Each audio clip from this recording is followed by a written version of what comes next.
നാട്ടിൻപുറങ്ങളിലെ ഉത്സവപ്പറമ്പുകളിൽ പോക്കറ്റടിക്കാരൻ്റെ റോളാണ് സാർ ഇപ്പോൾ UDF-നുള്ളത്. പോക്കറ്റടിച്ച പണവുമായി മുങ്ങുന്ന ആ പോക്കറ്റടിക്കാരനെ പോലെ സാക്ഷാൽ ശ്രീധർമ്മശാസ്താവിൻ്റെ സ്വർണം കട്ടവന് ആ കാട്ടുവെള്ളന്മാർക്ക് കഞ്ഞിവെച്ച UDF-ആണ് ഇപ്പോൾ സഭയ്ക്കകത്തും പുറത്തും ഒരുപോലെ LDF-നെ നോക്കി കള്ളൻ കള്ളൻ എന്ന് വിളിച്ചു പോകുന്നത്. അത് നാട്ടുകാർ തിരിച്ചറിയുന്നുണ്ട് സാർ. സാർ, എൻ്റെ ചോദ്യത്തിന് മുൻപ് ഒരു അഭിനന്ദനം അറിയിക്കുകയാണ്. നികുതി പിരിക്കുന്നവർക്കും നികുതി കൃത്യമായി കൊടുക്കുന്നവർക്കും സമ്മാനം നൽകുന്നതിന് വേണ്ടി ബഡ്ജറ്റിൽ ഒരുപക്ഷെ ഇന്ത്യയിൽ ആദ്യമായി സമ്പത്ത് മാറ്റിവെച്ച് ബഹുമാനപ്പെട്ട ധനകാര്യമന്ത്രിയെ ഞാൻ അഭിനന്ദിക്കുന്നു. സാർ, GST നിരക്കുകൾ പരിഷ്കരിക്കാനുള്ള അധികാരം ഏതു സമിതിക്കാണെന്നും ഈ അധികാരത്തിന്മേൽ കേന്ദ്ര സർക്കാർ കടന്നുകയറ്റം നടത്തുന്നുണ്ടോ എന്നും വ്യക്തമാക്കാമോ? അതാണ് എൻ്റെ ചോദ്യം. Yes minister. സാർ, GST നിരക്ക് വന്നതോടുകൂടി ഒരു രാജ്യമെന്ന നിലയിൽ ഇന്ത്യയിലെ സംസ്ഥാനങ്ങൾക്ക് ലഭിച്ചിരുന്ന എല്ലാ ഫൈനാൻഷ്യൽ ഫ്രീഡവും നഷ്ടപ്പെട്ടു പോയിരിക്കുന്നു സാർ. ആകെ നമുക്ക് കോൺസ്റ്റിറ്റ്യൂന്റ് അസംബ്ലി സമയത്ത് തന്നെ വലിയ ചർച്ച നടന്നിരുന്നു. അന്ന് GST വരുന്ന ടാക്സിൻ്റെ കാര്യത്തിൽ സെയിൽ ടാക്സ് എന്ന അവകാശം കൂടി കേന്ദ്രം എടുക്കണമെന്ന് അന്ന് ചർച്ച വന്നിരുന്നു. വളരെ പ്രമുഖരായ അംഗങ്ങൾ ആവശ്യപ്പെട്ടു. പക്ഷെ അന്ന് ബഹുമാനായ ശ്രീ അംബേദ്കർ പറഞ്ഞു, ആകെ സംസ്ഥാനങ്ങൾക്ക് കിട്ടുന്ന ഒരു ചെറിയ വരുമാനം ഈ ടാക്സ് മാത്രമാണ്, സെയിൽ ടാക്സ് ആണ്. Otherwise there is no power in the hands of the states. ഇത് പറഞ്ഞിട്ടാണ് അന്ന് വലിയ ചർച്ചയുടെ അടിസ്ഥാനത്തിലാണ് സെയിൽ ടാക്സും അത്തരം ടാക്സുകൾ മാത്രമാണ് സ്റ്റേറ്റ് ഗവൺമെൻറ്റിൽ ഉണ്ടായിരുന്നത്. ഇൻകം ടാക്സും കസ്റ്റംസും ഒക്കെ സെൻട്രലിലാണ്.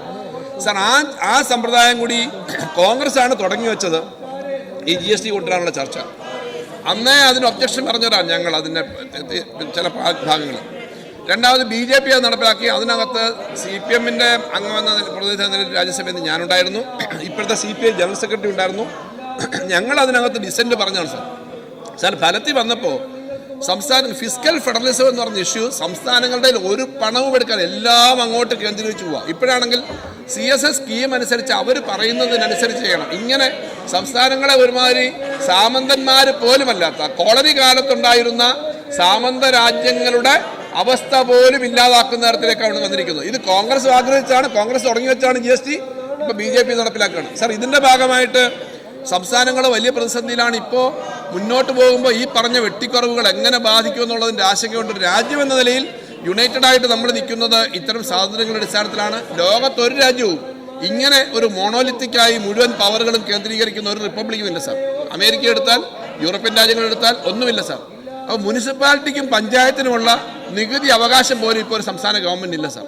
അപ്പോൾ അത് ഉണ്ടാക്കിയിട്ടുള്ള അപകടങ്ങൾ വളരെ വലുതാണ്. അതിനെ സംബന്ധിച്ച് ധാരാളം ചർച്ചകൾ നടക്കുകയാണ് സാർ. ഈ ഫിനാൻസ് കമ്മീഷൻ വന്നിട്ടും അതിനകത്തും നമ്മുടെ റൈറ്റുകൾ കട്ട് ചെയ്യുകയാണ് സാർ. ഫിനാൻസ് കമ്മീഷൻ, കഴിഞ്ഞ ഫിനാൻസ് കമ്മീഷൻ വരെ റവന്യൂ ഡെഫിസിറ്റ് ഗ്രാൻഡ് എന്ന് പറഞ്ഞൊരു ഗ്രാൻഡ് ഉണ്ടായിരുന്നു. കഴിഞ്ഞ ഗവൺമെൻറ് സമയത്ത് ഒരു വർഷത്തേക്കുള്ള ഒരു ഇൻ്ററിം പീരീഡും 5 വർഷത്തേക്കുള്ള ഫിനാൻസ് കമ്മീഷൻ 15ാം ഫിനാൻസ് കമ്മീഷനുമായി ചേർന്ന് സാർ 6 വർഷം കൊണ്ട് നമുക്ക് നൽകിയത് 53,000 കോടി രൂപയാണ് സാർ ഫിസ്ക്കൽ റവന്യൂ ഡെഫിസിറ്റ്. ഒന്നാം വർഷം 15,000 കോടി കിട്ടി 2020-21. 21 മുതൽ 26 വരെ കിട്ടിയത് ഏകദേശം 37,000 കോടി. അതില്ല സാർ. എന്നിട്ട് ഇപ്പോൾ GST നമ്മുടെ DVC പുള്ളി ചെറിയൊരു വർധന വരുത്തി. അതുകൊണ്ട് വലിയ ഗുണമൊന്നുമില്ല. എല്ലാം കൂടെ ഒരു 6,000 കോടിക്ക് അടുത്ത് ഒരു വർഷം കിട്ടും സാർ. ഇത് റവന്യൂ ഡെഫിസിറ്റ് ഗ്രാൻഡോടെ നിർത്തലാക്കിയതോടുകൂടി സംസ്ഥാനങ്ങൾക്ക് വീണ്ടും പ്രതിസന്ധിയാണ്. ഇങ്ങനെ ഒരു കാര്യവുമായി പോയി കഴിഞ്ഞാൽ വെറും ഡിപ്പാർട്ട്മെൻറ്റിൻ്റെ സ്റ്റാറ്റസ് പോലും ഇല്ലാത്ത തരത്തിലേക്കാണ് പോകുന്നത്. അതുകൊണ്ട് GST വന്നതിന് ശേഷം ഉണ്ടായ രാജ്യത്തെ സംസ്ഥാനങ്ങളുടെ അവസ്ഥ സംസ്ഥാനങ്ങളെന്ന നിലയിൽ പോകാൻ കഴിയാത്ത തരത്തിലേക്കാണ് എന്നുള്ള ആ ചോദ്യത്തിൻ്റെ അദ്ദേഹത്തിൻ്റെ ചോദ്യകർത്താവ് പറഞ്ഞ പ്രധാനപ്പെട്ട കാര്യം വളരെ ശരിയാണ്. സംസ്ഥാനങ്ങളാകെ അതിനകത്ത് ഞങ്ങൾ രാഷ്ട്രീയ വ്യത്യാസമൊന്നുമില്ല സാർ. 8 സംസ്ഥാനങ്ങൾ ചേർന്നിട്ടാണ്. കേരളത്തിലാണെങ്കിൽ ഒരു സെമിനാർ നടത്തിയിരുന്നു, കോൺക്ലേവ് ബഹുമാനപ്പെട്ട മുഖ്യമന്ത്രി ഉദ്ഘാടനം ചെയ്തതാണ്. കർണാടകയും തെലുങ്കാന അടക്കം വന്നു. ഇപ്പം ഞങ്ങളൊരു ചർച്ച നടത്താനായിട്ട് ശ്രമിച്ചു സാർ. തെലുങ്കാനയിൽ നിന്നും കർണാടകത്തിൽ നിന്നും ഇങ്ങോട്ട് ചർച്ചയിൽ പങ്കെടുക്കാൻ വരണ്ടെന്ന് കോൺഗ്രസ് പറഞ്ഞുകൊണ്ട് 2 സ്ഥലത്തെ കോൺഗ്രസ് മന്ത്രിമാർ വരാൻ പറ്റിയില്ല. വളരെ നന്നായി കാര്യങ്ങൾ ഞങ്ങൾ അവിടെ കേന്ദ്ര ഗവൺമെൻറ് നിലപാടിനെതിരെ ശക്തമായ അഭിപ്രായം പറയുന്നവരാണ്. 8 സംസ്ഥാനങ്ങൾ ഒരുമിച്ച് ചേർന്ന് GST കൗൺസിലിൽ ഇക്കാര്യം പറഞ്ഞിരുന്നു. പക്ഷേ ഇവിടെ ഒരു അക്കാഡമിക് ചർച്ചയ്ക്ക് പോലും കോൺഗ്രസിൻ്റെ ആളുകൾ കേരളത്തിലേക്ക് വരണ്ട എന്നുള്ള തിട്ടൂരം കൊടുത്ത ആളുകളാണ് സാർ കേരളത്തിലെ കോൺഗ്രസ്സുകാർ.